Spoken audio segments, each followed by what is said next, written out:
بسم اللہ الرحمن الرحیم وبہ نستعین سبحانک لا علم لنا الا ما علمتنا انک انت العلیم الحکیم الحمد للہ رب العالمین والصلاة والسلام علی سید المرسلین وعلی آلہ وصحبہ اجمعین ومن تبعہم بإحسان الی یوم الدین اعوذ باللہ من الشیطان الرجیم بسم اللہ الرحمن الرحیم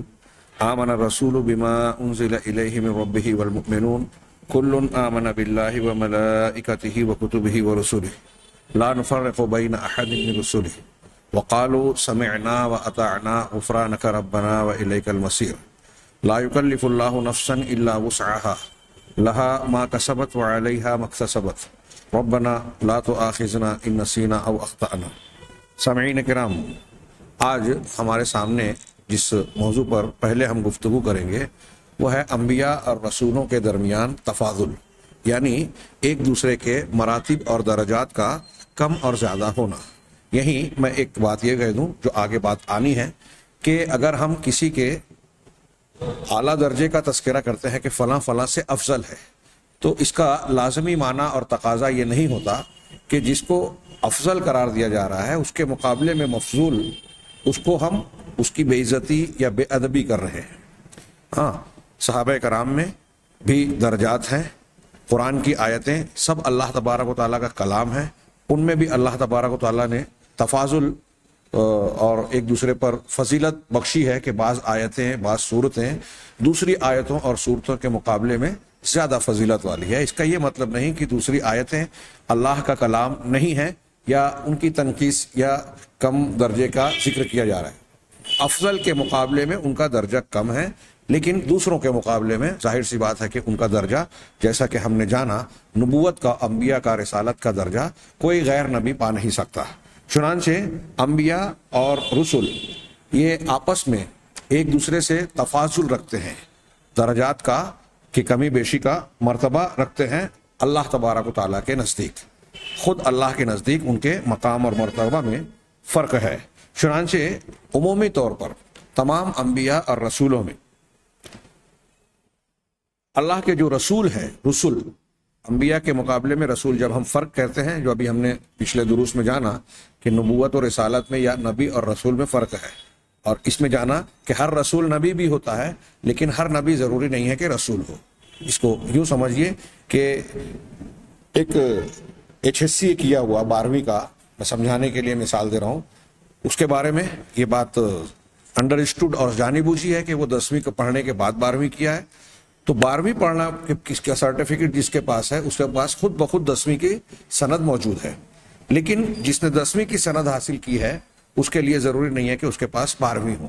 اس اعتبار سے یہ بھی پتہ چلا، اور یہاں جو ہم ذکر کر رہے ہیں کہ رسولوں کا درجہ انبیاء کرام علیہم الصلاۃ والسلام سے اونچا اور بلند ہے، اور ان رسولوں میں جتنے بھی رسول ہیں ان میں سب سے زیادہ افضل اور بلند مقام کے حامل مرتبہ اور منزلے کے اعتبار سے وہ ہیں جن کو اولو العزم رسول کہا جاتا ہے۔ وہ رسول جو اولو العزم ہیں، عزم والے، اصطلاحاً قرآن مجید میں اس کا ذکر ہوا ہے اولو العزم کا۔ اب ایک اصطلاح بن گئی اور اس کو کہا گیا کہ جو اولو العزم رسول ہیں وہ دوسرے رسولوں کے مقابلے میں اونچا درجہ رکھتے ہیں۔ اب کون سے رسولوں کو اولو العزم کہا گیا؟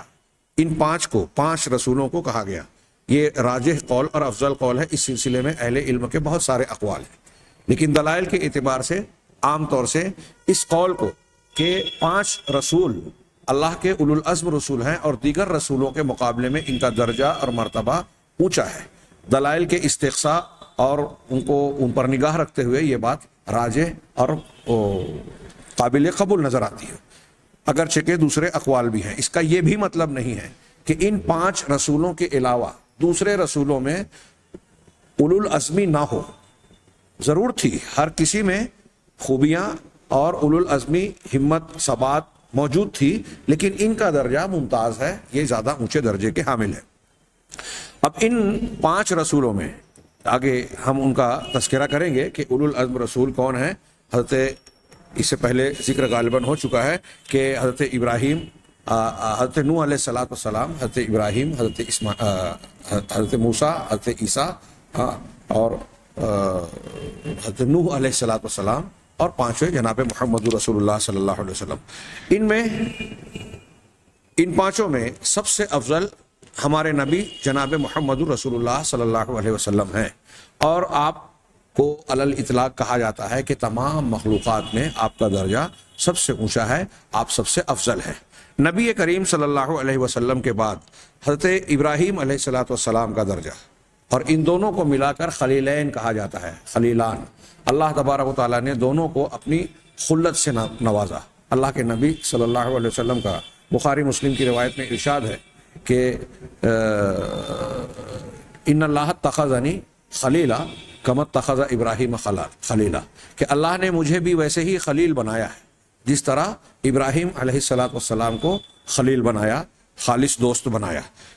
تو اولو العزم رسولوں میں علی الاطلاق سب سے پہلا اور سب سے اعلیٰ مقام جناب محمد رسول اللہ صلی اللہ علیہ وسلم کا ہے، دونوں پھر اس کے بعد حضرت ابراہیم کا۔ یہ خلت میں یکساں ہے۔ نبی کریم صلی اللہ علیہ وسلم کا اور اونچا درجہ ہے کہ آپ خاتم الانبیاء ہیں، خاتم النبیین ہیں، تو ختم نبوت کے اعتبار سے آپ کا درجہ علی الاطلاق تمام انبیاء اور رسولوں سے بلند ہے، اسی لیے آپ کو سید المرسلین کہا جاتا ہے۔ پھر حضرت موسیٰ علیہ الصلاۃ والسلام کا ہے درجہ، حضرت ابراہیم کے بعد حضرت موسیٰ علیہ الصلاۃ والسلام کے بعد حضرت عیسیٰ، اس کے بعد حضرت نوح علیہ الصلاۃ والسلام، اور پھر ان اولو العزم 5 رسولوں کے بعد باقی رسولوں اور پیغمبروں کا ہے۔ پھر رسولوں کے بعد جو عام انبیاء کرام علیہم الصلاۃ والسلام ہیں ان کا درجہ ہے، اور یہ انبیاء بھی آپس میں ایک دوسرے سے تفاضل رکھتے ہیں، ایک دوسرے کے درجات میں کمی بیشی ہے، چنانچہ بعض نبی بعض دوسرے انبیاء کے مقابلے میں زیادہ افضل اور فضیلت والے ہیں۔ اب یہ کہہ رہے ہیں کہ یہ انبیاء کرام یہ دراصل جو تفاضل رکھتے ہیں آپس میں، یہ اس وجہ سے کہ اللہ تبارک و تعالیٰ نے جس کو فضیلت بخشی ہے ان کو کچھ خصوصیات، کچھ فضائل، کچھ وسائل، کچھ بزرگی یا کرامات، ایسی کرامات بمانا بزرگوں اور اعزاز اور عزت اکرام کی چیزیں، کچھ اکرام کی چیزیں اور ایسے حالات عطا فرمائے جو دوسرے نبوت اور رسالت کے درجات کے مقابلے میں ان کا مقام اونچے سے اونچا کرتے چلے جاتے ہیں۔ علامہ ابن ابی العز حنفی نے شرح العقیدۃ الطحاویہ میں ایک جملہ بڑا پیارا ذکر کیا ہے، اختصار کے ساتھ اس میں بہت لمبی چوڑی بات آ جاتی ہے۔ انہوں نے یہ بیان کیا کہ انبیاء اور رسولوں میں جس نبی اور رسول نے توحید اور اپنی بعثت کے تقاضے کو جتنا زیادہ مکمل کیا، دعوت و اشاعت کے معاملے میں جتنی زیادہ کامیابی حاصل کی اور اس کے تقاضوں کو، ضروریات ان کو زیادہ پیش آئیں، اور جنہوں نے جتنا زیادہ توحید کے تقاضوں کو پورا کیا، مکمل کیا، ان کا درجہ دوسروں کے مقابلے میں اتنا زیادہ ہے۔ اب ہم دیکھتے ہیں کہ جناب محمد رسول اللہ صلی اللہ علیہ وسلم اور سیدنا ابراہیم علیہ الصلاۃ والسلام اور حضرت موسیٰ علیہ الصلاۃ والسلام، یہ جو اولو العزم رسولوں کا ابھی تذکرہ ہم نے جانا پڑھا قرآن مجید میں، ان 5 انبیاء کو ابھی ہم آگے تذکرہ کریں گے۔ 2 جگہ قرآن کی آیتوں میں ذکر کیا گیا ان 5 کو اکٹھا، تو اس بنیاد پر ان کو کہا گیا کہ ان کا درجہ دوسروں کے مقابلے میں زیادہ۔ ان پیغمبروں میں آپ غور کریں، دوسرے انبیاء اور رسولوں جن کا تذکرہ اور واقعات کس سے بیان کیے گئے ان کے مقابلے میں صاف نظر آتا ہے کہ انہوں نے دعوت و تبلیغ کے سلسلے میں، توحید کو پہنچانے کے سلسلے میں اور شرک کا، کفر کا رد کرنے کے سلسلے میں دوسروں کے مقابلے میں ان کا کردار زیادہ نمایاں اور زیادہ محنت، مشقت اور قربانی والا نظر آتا ہے۔ ان کو زیادہ قربانیاں دینا پڑی، ان کو زیادہ مخالفتیں جھیلنا پڑی، تکلیفیں اٹھانا پڑی۔ تو جس نے توحید کے، دین کے تقاضوں کو جتنا زیادہ ادا کیا اور پھر اس پر اللہ تبارک و تعالیٰ کی تعلیمات جتنی زیادہ نازل ہوئی اور انہوں نے جتنا زیادہ عمل کیا، اپنی امتوں کو بتایا، اس اعتبار سے ان کے درجات دوسروں کے مقابلے میں بڑھتے چلے گئے، جو کہ دوسروں کو یہ مقامات، یہ مواقع حاصل نہیں ہوئے۔ جیسے اسی طریقے سے بعض نبیوں کو بعض انفرادی حیثیت سے کچھ خصوصیت حاصل ہے جو دوسروں کو حاصل نہیں ہے، تفضیل بالتخصیص بمنقبت، جیسے کسی عظیم منقبت اور تعریف کی چیز میں اللہ تبارک و تعالیٰ کی جانب سے کسی پیغمبر کو خصوصیت دیا جانا، جیسے اللہ تبارک و تعالیٰ کی جانب سے موسیٰ علیہ الصلاۃ والسلام کو کلام کے شرف سے مشرف کرنا، اللہ نے ان کو کلیم اللہ بنایا۔ اسی طرح حضرت ابراہیم اور محمد علیہ الصلاۃ والسلام کو خلیل بنایا۔ نبی کریم صلی اللہ علیہ وسلم بھی کلیم ہے، محمد صلی اللہ علیہ وسلم معراج میں، شب معراج آپ نے پردے کی آڑ سے، حجاب کی آڑ سے اللہ تعالیٰ سے براہ راست گفتگو کی. تو اب ان کو خلیل بنایا، اور پھر دیگر انبیاء اور رسولوں کو ہم جب قرآن و حدیث میں جو بیانات ہیں اس کو سامنے رکھیں تو ایک چیز اور بھی نظر آتی ہے کہ بعض انبیاء کو دوسرے کے مقابلے میں بینات، آیات، معجزات اور ملائکہ علیہم الصلاۃ والسلام یعنی فرشتوں کے ذریعے سے ان کی تائید دوسروں کے مقابلے میں زیادہ حاصل ہوئی. ہاں، اور یہ وقت اور حالات اور ان کی دعوت و تبلیغ کے تقاضوں کے مطابق تھی. جیسے ہم دیکھتے ہیں کہ حضرت عیسیٰ علیہ الصلاۃ والسلام کے لیے کس طرح معاملات پیش آئے، اور آپ کو قدم قدم پر اللہ تبارک و تعالیٰ نے خود ولادت آپ کی جو ہے خرق عادت ہوئی، اور پھر بچپن میں آپ نے خرق عادت طور پر کلام کیا، اور پھر آپ دیکھتے ہیں کہ آپ کی زندگی میں ایسے معجزات دیے گئے، کیونکہ اس دور میں کہتے ہیں کہ طب اور طبابت کا زور تھا، لہٰذا آپ کو ایسے معجزات دیے گئے کہ اطباء جو اپنے وقت کے ماہر علاج کرنے والے، دوا اور مریضوں کو جاننے والے ہوتے تھے، وہ حضرت عیسیٰ علیہ الصلوۃ والسلام کے معجزات کو دیکھ کر فوراً یقین کر لیں کہ یہ کوئی انسان بڑے سے بڑا طبیب، ماہر سے ماہر دوا کا جانکار، تجربہ کار یہ کام نہیں کر سکتا. حضرت عیسیٰ علیہ الصلوۃ والسلام کا مادرزاد اندھے اور کوڑھیوں کو اللہ کے حکم سے شفا دلانا، مردے کا زندہ کر دینا، یہ ایسی چیزیں تھیں جو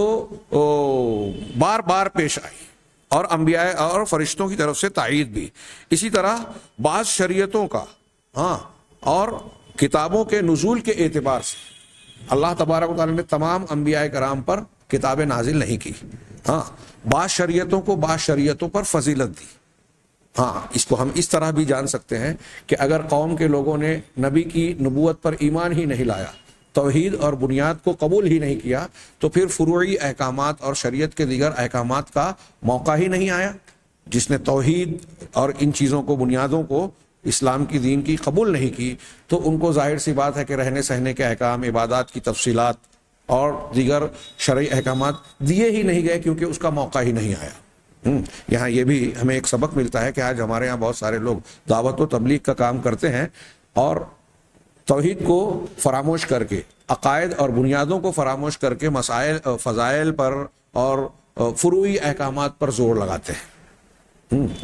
یہ بنیاد اور عجیب و غریب بات ہے کہ آپ سلفی اور اہل الحدیث کو پائیں گے کہ وہ انبیاء کے منہج کو اختیار کرتے ہوئے عقیدے پر سب سے زیادہ زور دیتے ہیں، لیکن انہی کے بارے میں یہ مشہور کر دیا گیا کہ یہ فروعی مسائل کی بنیاد پر اختلاف پیدا کرتے ہیں. جبکہ شریعت کی اصول اور بنیادیں کیا ہیں؟ عقائد ہے، ایمانیات ہے، توحید ہے، اصل الاصول. اس کو جس نے فراموش کر دیا وہ فروعات میں لگا ہوا ہے. اب آپ اہل الحدیث اور سلفیوں کے علاوہ جن کو بھی دیکھیے جو حکومت اور سیاست کی بنیاد پر دعوت و تبلیغ کا کام کر کے اس کو منصب اور نصب العین قرار دیتے ہیں، جو لوگ فضائل کو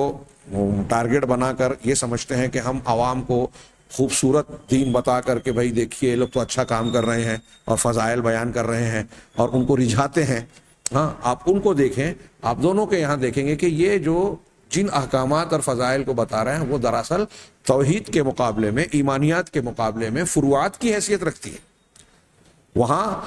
اصول کی جہاں تک بات بھی ہوتی ہے تو وہ ضمنی طور سے ہوتی ہے، اور اس طرح سے ہوتی ہے کہ اس کے تقاضوں کو فراموش کر دیا جاتا ہے. اسے بنیاد بنا کر دوستی اور دشمنی، دین کے ساتھ لوگوں کے ساتھ تعلق بنانے اور توڑنے کو جو قرآن حدیث نے متعین کیا ہے اس کو وہ فراموش کر دیتے ہیں. اس کی بنیاد پر ولا اور برا نہیں کرتے، بلکہ اپنے اختیار کیے ہوئے اصولوں اور مسلک کو، اپنے امام کی اتباع اور تقلید کو، اپنے منہج اور خاص فکر اور نظریے کے ساتھ میں رہنے یا نہ رہنے کو وہ ولا اور برا کی بنیاد قرار دیتے ہیں. یہ انبیاء کرام علیہ الصلوۃ والسلام کے منہج کے خلاف ہے. تمام انبیاء کرام علیہ الصلوۃ والسلام کی دعوت، جیسا کہ ہم نے اس سے پہلے پڑھا کہ اصل الاصول توحید ہوتی تھی. اب توحید کے بعد جس کو دیگر احکامات اور شرائع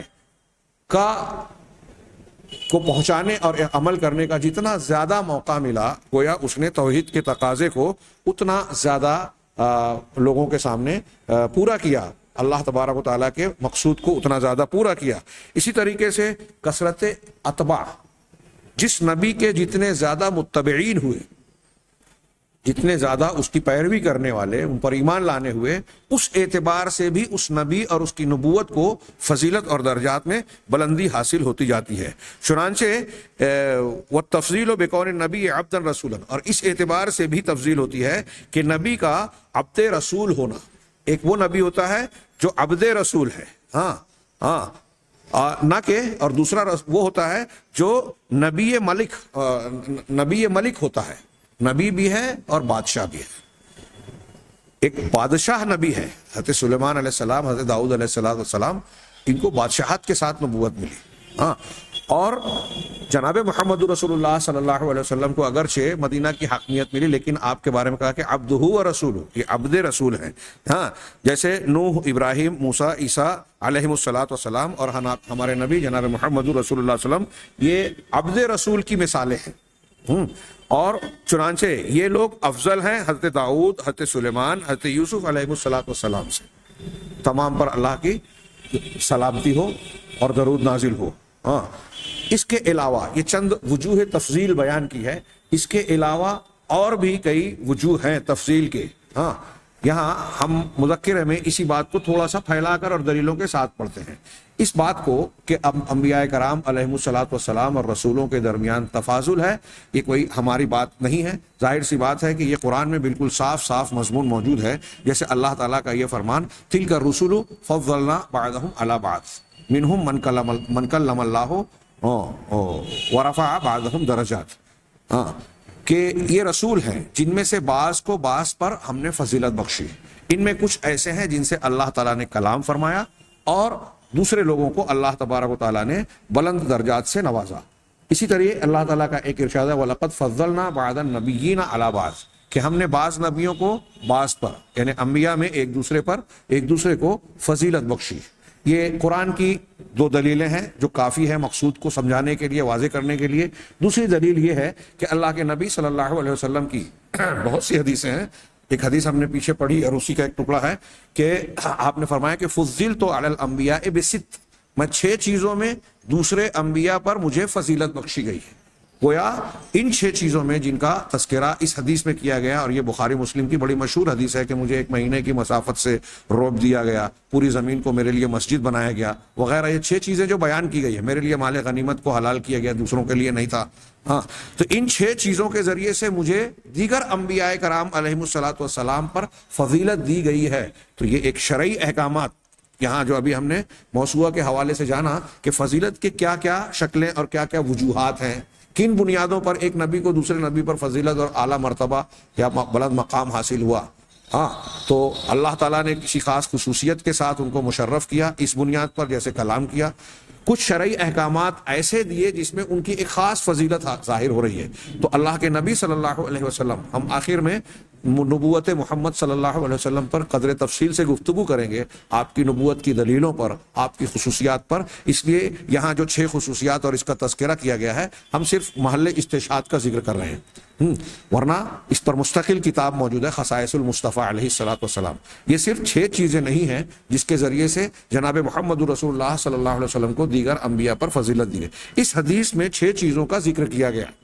اس کے علاوہ ایسی بہتیری باتیں ہیں جس کا تذکرہ ہم آگے کے دروس میں انشاءاللہ جانیں گے۔ یہاں صرف اتنا بتانا ہے کہ اس حدیث کے پہلا جملہ جو ہے، بعض روایتیں الگ الفاظ کے ساتھ ہے، سیاق و سباق میں فرق ہے، یہاں جو جملہ ہے فضلت، مجھے فضیلت بخشی گئی، مجھے فضیلت عطا کی گئی، تو یہ اس بات پر دلیل ہے کہ نبی کریم صلی اللہ علیہ وسلم بقیہ انبیاء سے ان چیزوں میں اور عمومی طور سے بھی، ابھی حدیثیں آئے گی، انا سید ولد آدم یوم القیامہ، میں قیامت کے دن تمام آدم کا سردار رہوں گا۔ وَأَوَّلُ مَن يَنشَقُّ عَنْهُ الْقَبْرُ، اور سب سے پہلا شخص ہوں جس کی قبر پھٹے گی۔ میدان محشر میں جب لوگ جمع ہونے کے لیے نکلنا شروع ہوں گے تو سب سے پہلے نبی کریم صلی اللہ علیہ وسلم کی قبر کھولے گی۔ وَأَوَّلُ شَافِعٍ وَأَوَّلُ شَفِيعٍ وَأَوَّلُ مُشَفَّعٍ، سب سے پہلا سفارشی رہوں گا جس کو اجازت ملے گی شفاعت کی، اور سب سے پہلا وہ شخص رہوں گا جس کی شفاعت قبول ہوگی، قبول کی جائے گی۔ صحیح مسلم کی حدیث ہے۔ ایسی اور بھی کئی چیزیں ہیں۔ نبی کریم صلی اللہ علیہ وسلم کی فضیلت پر کو ظاہر کرنے والی وہ روایت بھی ہے جو ہم اس سے پہلے ذکر کر چکے ہیں، معراج کی، کہ اللہ کے نبی صلی اللہ علیہ وسلم کو جب اسراء اور معراج کا سفر سفر کرایا گیا تو آپ نے بیت المقدس میں تمام انبیاء کرام علیہم الصلوۃ والسلام کی امامت فرمائی۔ ظاہر سی بات ہے کہ نبیوں کی امامت دینا گویا یہ اظہار ہے کہ آپ کا درجہ اللہ تعالیٰ نے دوسروں کے مقابلے میں اونچا رکھا ہے۔ اب یہاں ایک پھر سے وہ بات دہرائی ہے، اور چونکہ ذرا آسان طریقے سے جو ہم نے موضوع میں پڑھا کہ نبیوں میں جو تفاضل ہے، ایک دوسرے کے مقابلے میں فضیلت اور درجات کا معاملہ ہے، وہ کئی وجوہ سے ہوتا ہے۔ ایک تو یہ وجہ ہے کہ پہلا، چونکہ ابھی ہم نے عبد رسول اور ملک رسول پڑھا تھا، نبی پڑھا تھا، یہ انہوں نے ایک بات اور بھی ذکر کی کہ ایک نبی رسول ہوتا ہے، نبوت بھی ہے، رسالت بھی، ہاں، اور ایک صرف نبی ہوتا ہے اور رسول نہیں ہوتا۔ تو ظاہر سی بات ہے کہ جو نبی رسول ہے اس کا درجہ صرف نبی کے مقابلے میں زیادہ اونچا ہوگا۔ خود رسولوں میں انفرادی طور پر نبیوں اور رسولوں میں بھی تفاضل ہے، ہاں، چنانچہ بعض کو اللہ تبارک و تعالیٰ نے کلیم اللہ بنایا، ہاں، منہم من کلم اللہ فضل علی انا، تو یہ اس بات کی دلیل ہے یہ قرآن کی آیت کہ ان میں کچھ ایسے ہیں جن کو اللہ تعالیٰ نے کلام، یہ بات کہنے کے بعد کہ اللہ نے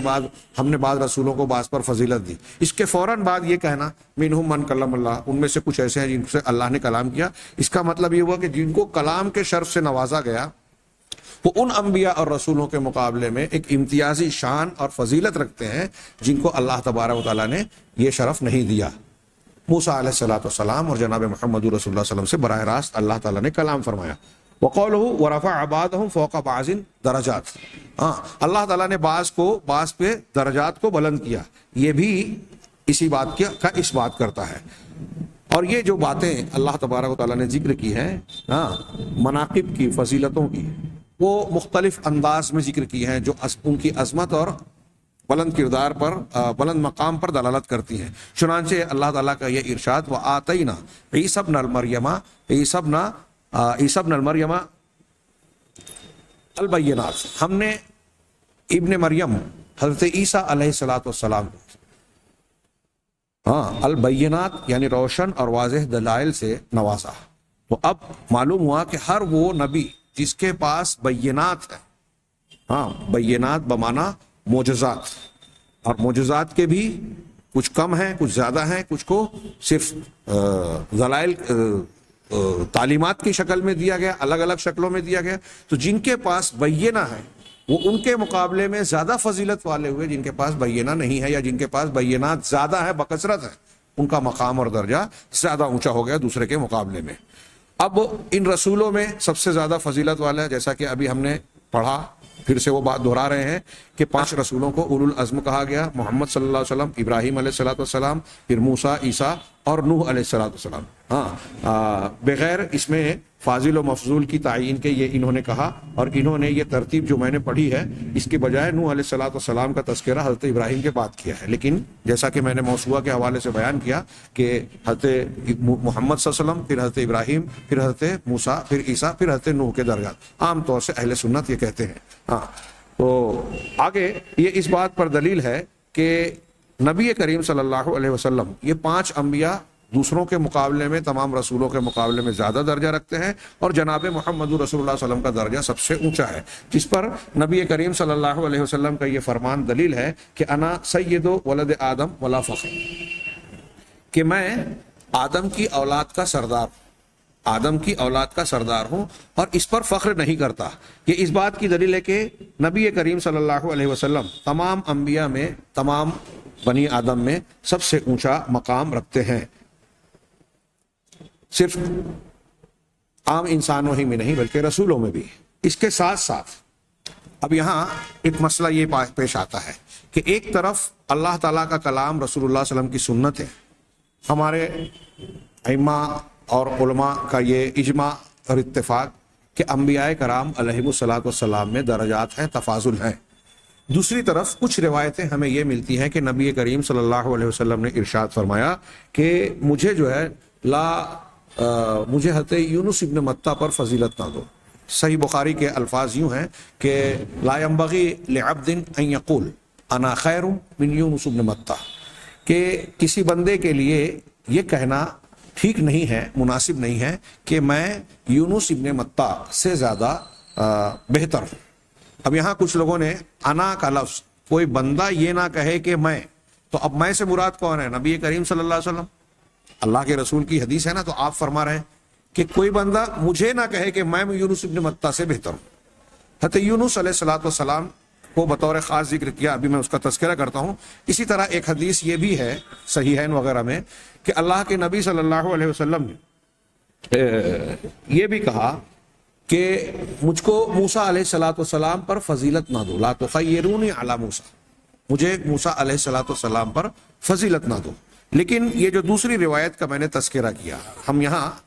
اس گفتگو کے اختتام پر بعض حضرات عوام میں یہ سوال اٹھاتے ہیں کہ بھائی جب حدیث موجود ہے کہ انبیاء کرام علیہ الصلوۃ والسلام میں ایک دوسرے پر فضیلت نہ دو، تو یہ بات نہیں کہنا چاہیے کہ نبی کریم صلی اللہ علیہ وسلم تمام انبیاء کے سردار ہیں یا اولو العزم رسولوں کا درجہ دوسروں کے مقابلے میں اونچا ہے. تو یہ ایک لا علمی یا کم علمی کی وجہ سے کچھ لوگ اس طرح کی بات کہتے ہیں. یہ جو اللہ کے نبی صلی اللہ علیہ وسلم نے حضرت موسیٰ علیہ الصلوۃ والسلام کے بارے میں ارشاد فرمایا تو اس کا ایک پس منظر ہے کہ ایک یہودی نے ایک مسلمان صحابی رسول سے بات کرتے ہوئے یہ کہا کہ لا والذی اصطفیٰ موسیٰ علی البشر، کہ نہیں، اس ذات کی قسم جس نے موسیٰ علیہ الصلوۃ والسلام کو سارے انسانوں پر منتخب کر لیا، یعنی حضرت موسیٰ کا درجہ سارے انسانوں کے مقابلے میں اونچا بنایا، ان کا درجہ اعلیٰ بنایا. صحابی رسول نے جب یہ بات سنی تو انہوں نے یہ جواب دیا کہ تم یہ بات ہم سے کہہ رہے ہو جبکہ محمد صلی اللہ علیہ وسلم ہمارے درمیان موجود ہے. اور یہ کہہ کر انہوں نے یہودی کو ایک تماچا مار دیا، یہودی کو ایک تماچا مار دیا. حضرت یہ صحابی رسول کا ان کو تماچا مارنا ظاہر سی بات ہے کہ اس بنیاد پر تھا کہ یہودی حضرت موسیٰ علیہ الصلوۃ والسلام کے بارے میں جو کہہ رہا ہے اس کا مطلب یہ ہے کہ ان کا درجہ جناب محمد رسول اللہ صلی اللہ علیہ وسلم سے بھی اونچا ہے. گویا صحابی رسول نے اس بات کو قبول نہیں کیا اور ان کو تماچا رسید کر دیا، اور ساتھ ساتھ یہ جملہ بھی کہا کہ آپ ہمارے درمیان موجود ہے، تم تب یہ بات کہہ رہے ہو. چنانچہ اس یہودی نے آ کر جناب محمد رسول اللہ صلی اللہ علیہ وسلم سے شکایت کی، اللہ کے نبی صلی اللہ علیہ وسلم سے شکایت کی کہ بھائی فلاں مسلمان نے مجھے تماشا مارا ہے. آپ نے بلا کر ان سے پوچھا تو انہوں نے واقعہ بتایا. تب اللہ کے نبی صلی اللہ علیہ وسلم نے فرمایا کہ لا تخیرونی علی موسیٰ، کہ مجھے موسیٰ علیہ الصلوۃ والسلام پر فضیلت نہ بخش، مجھ کو ان سے زیادہ فضیلت نہ دو. کہ معاملہ تو یہ ہوگا کہ قیامت کے دن آپ نے آگے ارشاد فرمایا کہ قیامت کے دن فإن الناس يصعقون يوم القیامہ، فإذا، کیا روایت کے جیسے بھی الفاظ ہوں کہ قیامت کے دن لوگ بے ہوش ہو جائیں گے. تو سب سے پہلے مجھے ہوش آئے گا، ان بے ہوش ہونے والوں میں پہلے مجھے ہوش آئے گا. فاول من یفیق، فانا اول من یفیق، تو میں سب سے پہلا شخص رہوں گا جسے افاقہ ہوگا، یعنی وہ ہوش میں آئے گا. فاذا انا بموسیٰ باطشا یدہ او آخذا بقائمۃ من قوائم العرش، بخاری وغیرہ کے الفاظ میں الگ الگ سیاق میں یہ روایت منقول ہے. تو میں دیکھوں گا، اچانک یہ دیکھوں گا کہ موسیٰ علیہ الصلوۃ والسلام عرش کے پایوں میں سے ایک پائے کو پکڑ کر کھڑے ہوں گے. اس سے معلوم ہوا کہ عرش کے پائے بھی ہیں. عرش کے پایوں میں سے ایک پائے کو پکڑ، اسی سے ان لوگوں کا رد ہوتا ہے جو عرش کا معنی حکومت کرتے ہیں. اللہ عرش پر مستوی ہوا یعنی حکومت پر براجمان ہوا، حکومت اور تسلط اختیار کیا. یہاں اللہ حضرت موسیٰ علیہ السلام، ظاہر سی بات ہے کہ اب اس حدیث کا معنی کیا وہ یہ کریں گے کہ حکومت کے پائے کو پکڑ کر موسیٰ علیہ السلام کھڑے ہوں گے؟ تو اللہ تعالیٰ کے عرش کے پائے کو موسیٰ علیہ السلام پکڑ کر کھڑے ہوں گے. فلا ادری، اللہ کے نبی صلی اللہ علیہ وسلم نے فرمایا کہ میں نہیں جان سکوں گا کہ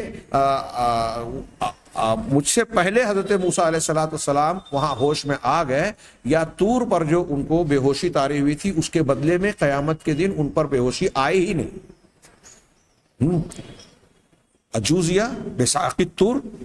ام افاق قبلی، اس طرح کے الفاظ ہیں حدیث میں بخاری وغیرہ میں کہ میں نہیں جان سکوں گا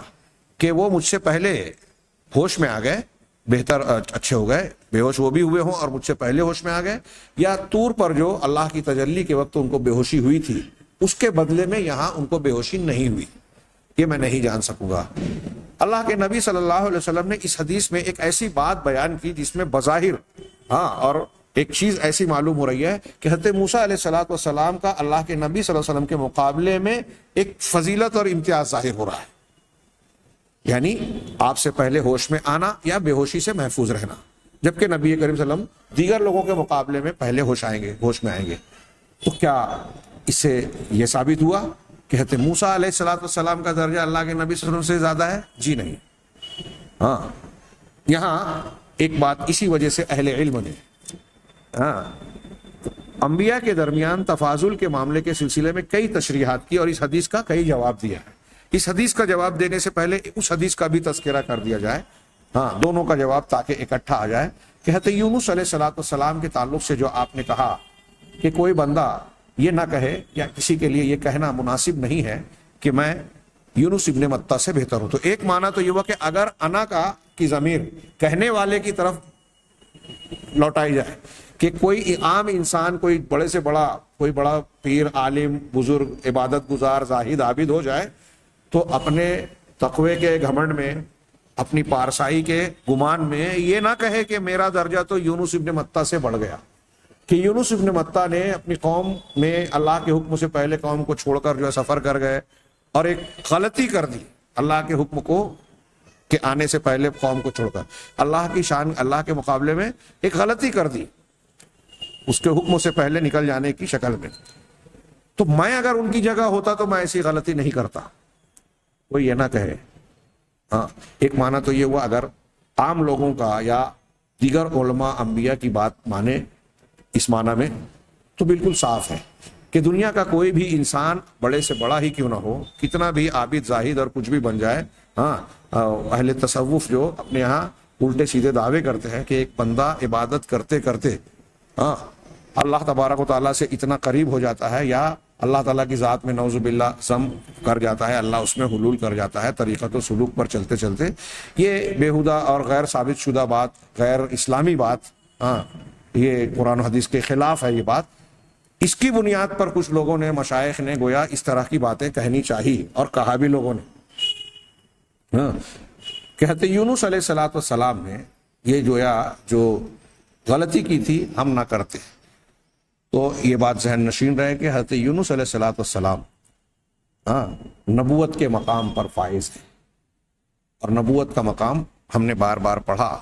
جانا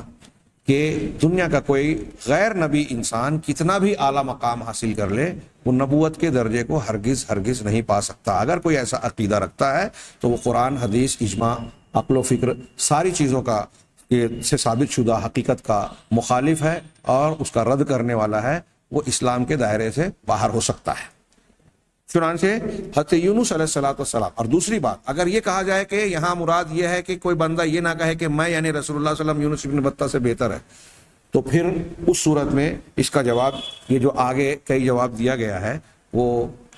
اس تناظر میں کہ یہ جو ممانعت ہے کہ بندہ, پہلا جواب انہوں نے دیا کہ کہنے والا متکلم اپنی ذات کے بارے میں یہ نہ کہے کہ وہ یونس ابن متہ سے بہتر ہے, کیونکہ یہ ضمیر جو حدیث میں ہے کہ کوئی شخص کسی شخص کے لیے یہ کہنا مناسب نہیں ہے کہ وہ یہ کہے کہ میں یونس ابن متہ سے, تو یہ ضمیر کہنے والے کی طرف لوٹ رہی ہے, جناب محمد رسول اللہ صلی اللہ علیہ وسلم کی طرف نہیں. دوسرا جواب یہ ہے کہ یہ جو ممانعت ہے یونس ابن متہ پر فضیلت دینے کی, کسی اگر نبی کریم صلی اللہ علیہ وسلم پر کہے, یا حضرت موسیٰ علیہ السلام کے بارے میں جو آپ نے کہا کہ مجھے موسیٰ پر فضیلت نہ دو, تو یہ جو ممانعت ہے یہ اس تناظر میں ہے کہ جس کو ہم مفضول قرار دے رہے ہیں افضل کے مقابلے میں کہ وہ افضل ہے, تو جو جس کو مفضول قرار دے رہے ہیں اس مفضول کی تنقیص اور بے عزتی, بے ادبی کا پہلو اگر نکل رہا, تب نبووں, انبیاء کرام علیہ السلام کے درمیان اس طریقے سے تفاضل, ایک دوسرے پر فضیلت دینا جائز نہیں ہے کہ آپ ایک کو افضل قرار دیں اس طرح سے کہ دوسرے کی بے عزتی کریں, اس کے اندر بے احترامی کا, بے ادبی کا پہلو نکلے, گستاخی کا پہلو نکلے. خاص طور سے نبی کریم صلی اللہ علیہ وسلم سے اللہ کے اس خطاب کے بعد وَلَا تَكُنْ كَصَاحِبِ الْحُوتِ, کہ آپ مچھلی والے نبی کی طرح, شخص کی طرح نہ ہو جائے. یہ مچھلی والے کون تھے؟ حضرت یونس علیہ السلام. تو اب کوئی شخص یہ کہہ سکتا ہے کہ مچھلی والے جب مچھلی میں گئے تو ان کو یہ نتیجہ بھگتنا پڑا. یہ اہل تصوف کیا اس قسم کی عبارتیں پائی جاتی ہیں. ویسے ہی اس حالت کے مقابلے میں ہماری حالت جو ہے ان کے مقابلے میں زیادہ ہے. تو انبیاء کرام علیہ السلام کے درمیان تفاضل میں اس طرح کا پہلو ہرگز نہیں ہونا چاہیے کہ ایک نبی کی فضیلت آپ بیان کر رہے ہیں تو دوسرے نبی کی تنقیص کا اور بے ادبی کا پہلو نکلے، یعنی یہ کہ بھائی وہ مچھلی کے پیٹ میں گئے تو یہ ان کی گویا نعوذ باللہ درجے کی کمی اور بے عزتی اور مذمت کا پہلو کی حامل ہے، جی نہیں، ہرگز نہیں۔ ہاں، چنانچہ جب مذمت کے طریقے پر کسی کے درمیان، دو لوگوں کے درمیان، جس میں سے ایک کی مذمت کا پہلو نکلے، اگر یہ پہلو موجود ہے تو ایسی تفضیل اور مفاضلت، ایک دوسرے کی فضیلت بیان کرنا جائز نہیں ہے، خاص طور سے انبیاء کرام علیہ الصلوۃ والسلام کے درمیان۔ اسی طریقے سے یہ بھی کہا جا سکتا ہے کہ اللہ کے نبی صلی اللہ علیہ وسلم نے حضرت یونس یا حضرت موسیٰ علیہ السلام کے بارے میں جو کہا کہ مجھے ان پر فضیلت نہ دو، یا انبیاء کے درمیان، ایک حدیث میں عموم میں بھی ہے کہ انبیاء کے درمیان ایک دوسرے کے کو موازنہ مت کرو، فضیلت مت دو، تو وہاں مراد یہ ہے کہ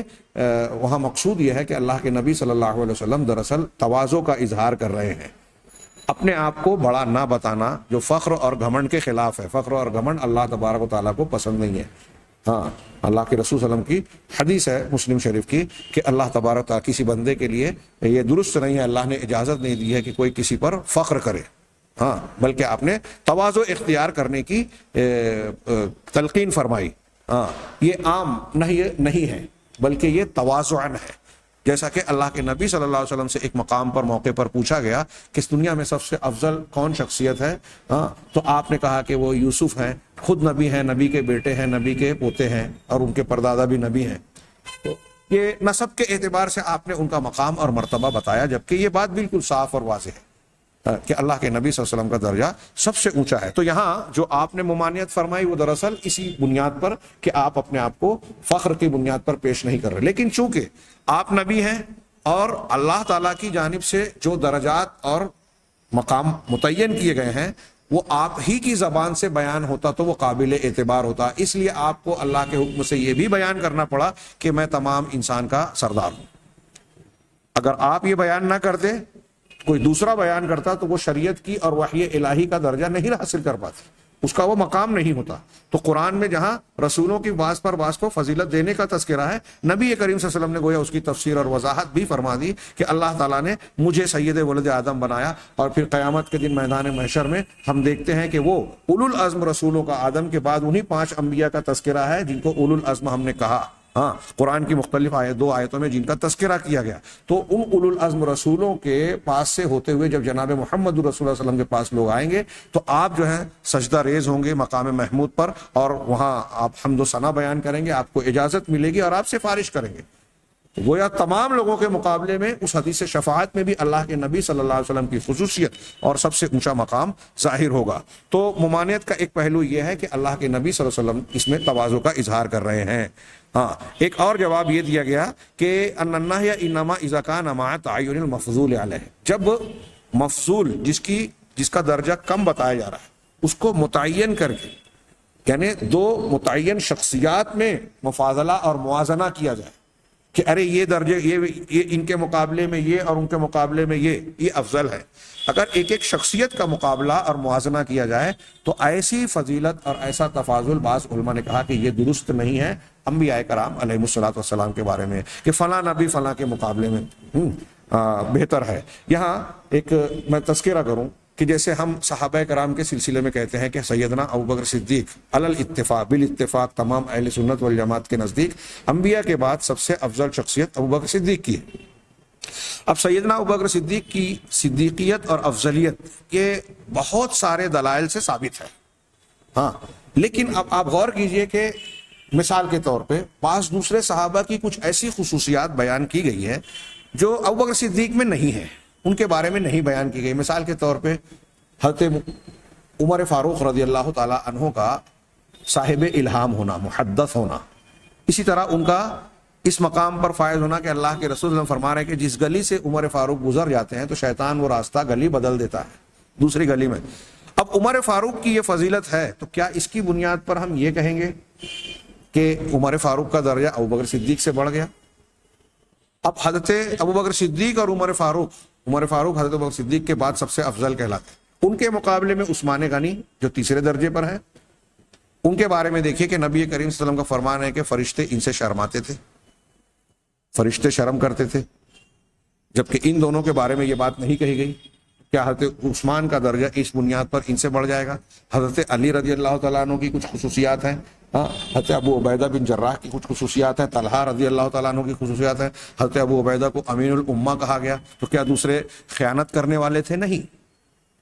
کہ ایک صفت میں ایک اعلیٰ مقام پر وہ فائز ہے، ان کی امتیازی شان ہے. اس کا یہ مطلب نہیں کہ دوسروں میں وہ صفت یا خوبی بالکل نہیں ہے. ان کے مقابلے میں وہ جو اعلیٰ شان رکھتے ہیں، ان کا اعلیٰ مقام ہے اور وہ ایک خصوصیت میں امتیاز رکھتے ہیں. مجموعی طور سے ضروری نہیں ہے کہ اگر ایک انفرادی معاملے میں یا ایک صفت میں کوئی کسی سے بہتر ہو تو تمام معاملات میں بہتر ہو جائے. ہم کلاس میں بچوں کو دیکھتے ہیں کہ ایک بچہ پوری کلاس کا ٹاپر کہلاتا ہے، لیکن اس ٹاپر کے مقابلے میں کسی خاص سبجیکٹ میں ایک دوسرا بچہ اس سے زیادہ آگے ہوتا ہے.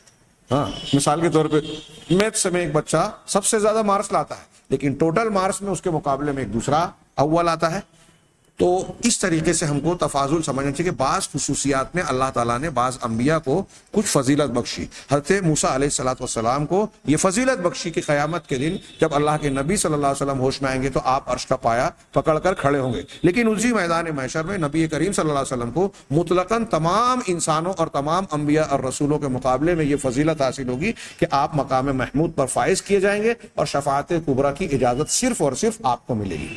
یہ آپ کا عمومی طور سے تمام لوگوں، تمام انبیاء اور رسولوں پر زیادہ اونچا مرتبہ ہوگا. یہ الگ بات ہے کہ بعض انفرادی چیزوں میں کسی معاملے میں کسی کو امتیازی شان اللہ تعالیٰ الگ ادا کرے. آخری بات، آخری جواب یہ ہے ایک جملے کا کہ یہ جو انبیاء کرام علیہم السلام نے مقابلہ آرائی اور موازنہ، جس کو ہم تفاضل اور مفاضلہ کہہ رہے ہیں عربی میں، یہ موازنہ کرنا اگر عصبیت کی بنیاد پر تو پھر یہ کسی طریقے پر جائز نہیں ہے. عصبیت قوم کی ہوتی ہے، زبان کی ہوتی ہے، علاقے کی ہوتی ہے، خاندان اور برادری کی ہوتی ہے. اب میں جسے مانتا ہوں تو وہ مجھ سے متعلق ہے، اس لیے میں اس کی طرفداری کروں بغیر دلیل اور بنیاد کے. آپ جس سے متعلق ہیں، جیسے ہم عام معاملات اور حالات اور جھگڑوں لڑائیوں میں اختلافات میں جو کرتے ہیں نا، اصول اور اللہ اور رسول کے بتائے ہوئے ضابطوں سے ہٹ کر تعلق طرفداری اگر اختیار کی جاتی ہے تو یہ عصبیت کہلاتی ہے. عام الفاظ میں کہہ رہا ہوں. تو اب نبی کریم صلی اللہ علیہ وسلم اور یہودی کے حضرت موسیٰ علیہ السلام اور اس میں تو اس یہودی نے جو ہے وہ عصبیت کی بنیاد پر کہا، لیکن آپ نے اس کی حوصلہ شکنی اس لیے کی کہ لوگوں میں یہ چلن نہ پڑ جائے کہ اب یہودیوں کے مقابلے میں آپ ان کے مقابلے میں اس طریقے سے نبی کریم صلی اللہ علیہ وسلم کی فضیلت بیان کرنا شروع کریں کہ آپ محض عصبیت کی بنیاد پر یا حضرت موسیٰ علیہ السلام یا دوسرے رسولوں کی تنقیص کا پہلو لے کر آپ بیان کریں کہ فلاں کا مقام زیادہ اونچا ہے. تو عصبیت کی بنیاد پر انبیاء کرام علیہ السلام کے درمیان مفاضلت، موازنہ جائز نہیں ہے. یہ انبیاء کے درمیان تفاضل سے متعلق کچھ باتیں تھیں جس میں ایک دو باتوں کا اعادہ بھی ہوا، لیکن میں سمجھتا ہوں کہ وہ فائدے سے خالی نہیں ہے. نبی کریم صلی اللہ علیہ وسلم کی تعلیم کا انداز تھا کہ بعض باتیں آپ 3 مرتبہ دہرایا کرتے تھے. اللہ تعالیٰ سے دعا ہے کہ وہ ہمیں خیر کی توفیق عطا فرمائے. وآخر دعوانا ان الحمد للہ رب العالمین.